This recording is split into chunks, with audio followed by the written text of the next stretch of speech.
প্রিয় বন্ধুরা, লাইলাতুল কদরে ফেরেশতারা পৃথিবীতে নেমে এসে প্রত্যেক মানুষের সাথে কি করেন? কদরের রাত্রিতে ফেরেশতারা যখন পৃথিবীতে অবতরণ করেন তখন তাদের প্রত্যেকের হাতে একটি করে পতাকা থাকে। তারা সেই পতাকা পৃথিবীর কোন কোন স্থানে স্থাপন করেন। এই রাতে 3 শ্রেণীর মানুষের দোয়া কবুল হয় না, এমনকি ফেরেশতারা অভিশাপ দিয়ে চলে যান। সেই 3 শ্রেণীর ব্যক্তিরা কারা কারা? এই রাতে আল্লাহ তাআলা মানুষের জন্য কি কি ভাগ্য লিখে দেন, এগুলো জানতে হলে ভিডিওর শেষ পর্যন্ত আমাদের সাথেই থাকুন। হযরত ইবনে আব্বাস রাদিয়াল্লাহু তাআলা আনহু থেকে বর্ণিত এক অসাধারণ হাদিসে রয়েছে, নবী করিম সাল্লাল্লাহু আলাইহি ওয়াসাল্লাম বলেছেন, কদরের রাতে সিদরাতুল মুনতাহার বাসিন্দা ফেরেশতারা দুনিয়ার জমিনে অবতরণ করেন। এখন মনোযোগ দিয়ে শুনুন। তাদের প্রত্যেকের হাতে একটি করে পতাকা থাকে এবং এই পতাকাগুলো তারা যেখানে সেখানে স্থাপন করেন না, বরং পৃথিবীর সবচেয়ে পবিত্র স্থানগুলোতে স্থাপন করেন। কোথায় কোথায় জানেন? প্রথম পতাকা স্থাপন করেন বাইতুল্লাহ শরীফের উপর, সেই পবিত্র কাবাঘর যেখানে সারা বিশ্বের মুসলমানরা মুখ ফিরিয়ে নামাজ পড়েন। দ্বিতীয় পতাকা স্থাপন করেন বাইতুল মুকাদ্দাসের উপর, সেই মসজিদুল আকসা যেখান থেকে আমাদের প্রিয় নবী মিরাজে গিয়েছিলেন।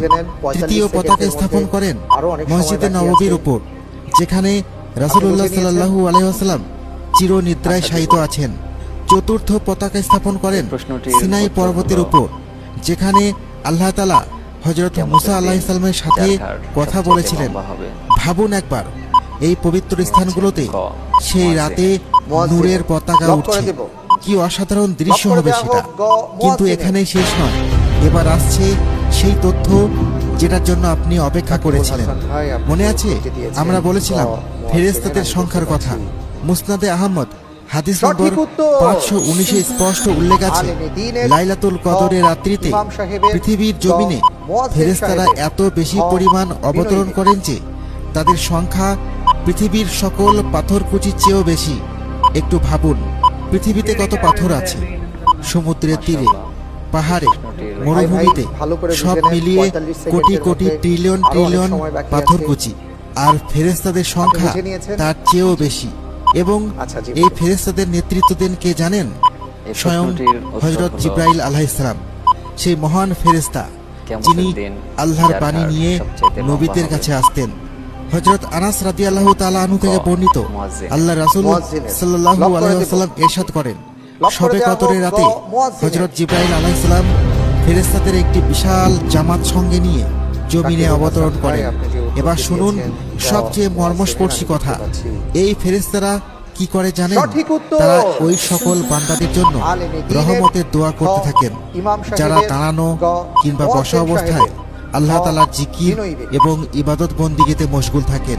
মানে ভাবুন, আপনি হয়তো রাত 2টায় ক্লান্ত শরীরে তাহাজ্জুদ পড়ছেন, আর সেই মুহূর্তে হাজার হাজার ফেরেশতা আপনার জন্য দোয়া করছেন, আপনার নাম ধরে রহমত চাইছেন আল্লাহর কাছে। কিন্তু একটু দাঁড়ান, সব মানুষের জন্য কি এই দোয়া করা হয়? না। 3 ধরনের মানুষ আছে যাদের কাছে ফেরেশতারা যান কিন্তু দোয়া করেন না, বরং অভিশাপ দিয়ে চলে আসেন। তারা কারা সেটা বলছি, তবে তার আগে আরেকটি চমকপ্রদ তথ্য শুনুন।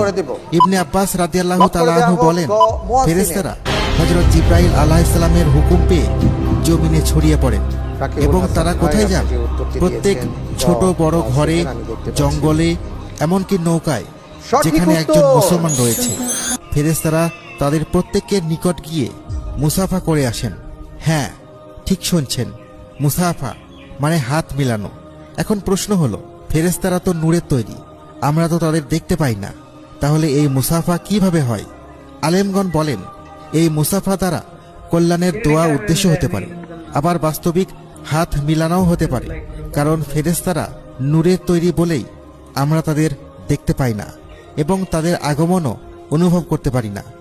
যেমন মৃত্যুর সময় মালাকুল মওতও আসেন, রিজিক সংক্রান্ত ফেরেশতাও আসেন, তারা কথাবার্তা বলেন, কিন্তু সাধারণ মানুষ দেখতে পায় না, অনুভবও করতে পারে না। তবে আল্লাহ তাআলার বিশেষ বান্দারা তাদের উপস্থিতি অনুভব করতে পারেন। এবার আসছে সেই ভয়ঙ্কর তথ্য, কাদের উপর ফেরেশতারা অভিশাপ দেন। হাদিসে স্পষ্ট বলা আছে, তিন ধরনের মানুষকে ফেরেশতারা সালাম না জানিয়ে বরং অভিশাপ দিয়ে চলে যান। প্রথম, যারা মাদকাসক্ত, মদ, গাঁজা বা যে কোনো নেশাজাতীয় দ্রব্য যারা সেবন করে।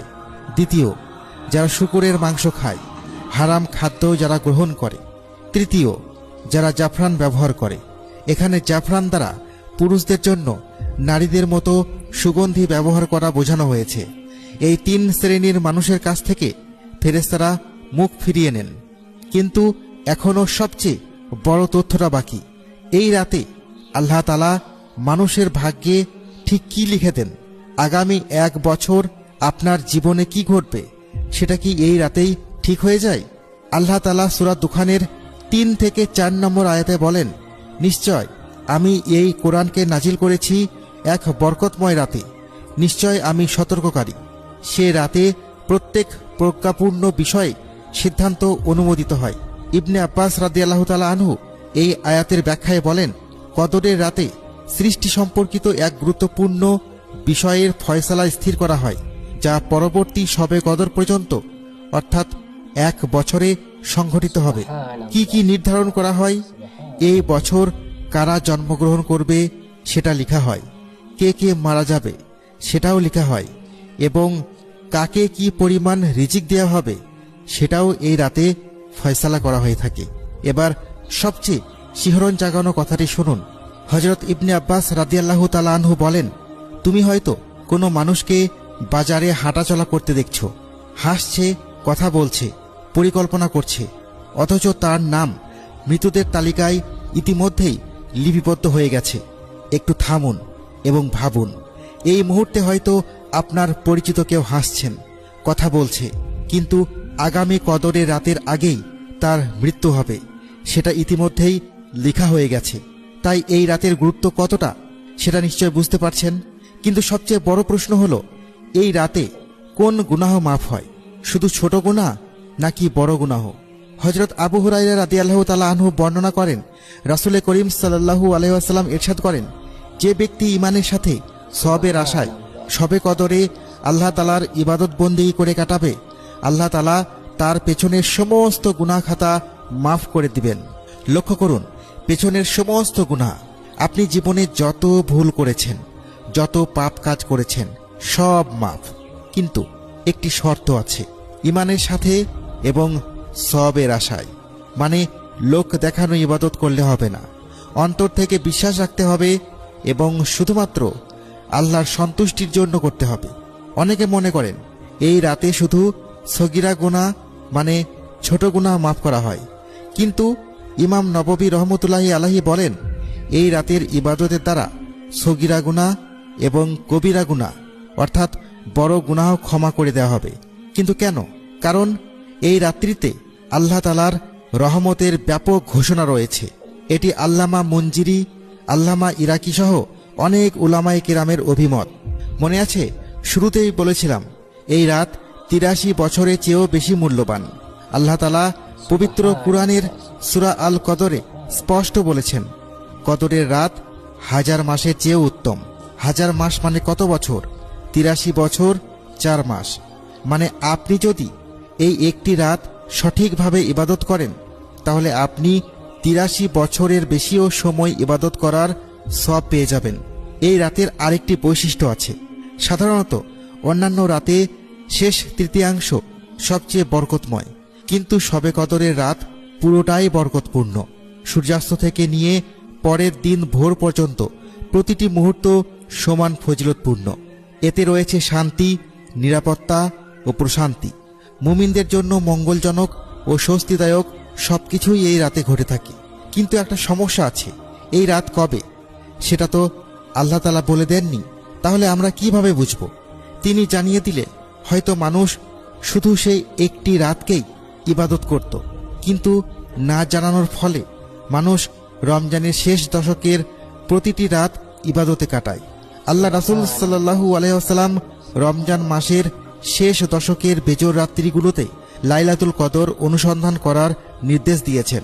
মানে 21, 23, 25, 27 এবং 29 তারিখের রাতগুলোতে বিশেষভাবে ইবাদত করতে হবে।